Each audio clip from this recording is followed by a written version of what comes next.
পশ্চিম আফ্রিকার দেশ নাইজেরিয়ার পবিত্র রমজানে প্রকাশ্যে খাবার খাওয়ার অপরাধে 20 জন মুসলিমকে গ্রেফতার করেছে ইসলামিক পুলিশ। পাশাপাশি খাবার বিক্রির দায়ে আরও 5 জনকে আটক করা হয়েছে। সোমবার ব্রিটিশ সংবাদ মাধ্যম বিবিসি এক প্রতিবেদনে এই তথ্য জানিয়েছে। নাইজেরিয়ার কানো প্রদেশের ইসলামিক পুলিশ রোজা ভঙ্গের দায়ে এসব ব্যক্তিকে গ্রেফতার করেছে।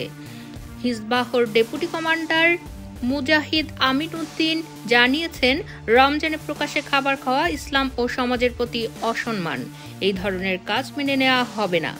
তিনি আরও বলেন, পুরো রমজান মাস জুড়ে এই ধরনের অভিযান চলবে, তবে অমুসলিমদের বিরুদ্ধে কোনো ব্যবস্থা নেওয়া হবে না। গ্রেফতারকৃত 25 জনকে শরিয়া আদালতে উপস্থাপন করা হয়েছে এবং তাদের বিরুদ্ধে ব্যবস্থা নেওয়া হবে। প্রসঙ্গত, গত বছরও একই অপরাধে কিছু মুসলিমকে আটক করা হয়েছিল, তবে সে সময় তারা রোজা রাখার প্রতিশ্রুতি দিলে মুক্তি দেওয়া হয়। এবার আদালতের রায়ের ভিত্তিতেই তাদের পরবর্তী পদক্ষেপ নির্ধারিত হবে। এই ঘটনার পর সামাজিক ও মানবাধিকার সংগঠনগুলো রোজা পালনে বাধ্য করার নীতির বিরোধিতা করেছে। তাদের মতে, এটি ব্যক্তিগত বিশ্বাসের বিষয়, যা বল প্রয়োগের মাধ্যমে নিশ্চিত করা উচিত নয়। তবে কানো প্রদেশের ধর্মীয় কর্তৃপক্ষ জানিয়েছে, ইসলামী নীতি রক্ষার জন্য তারা কঠোর পদক্ষেপ অব্যাহত রাখবে।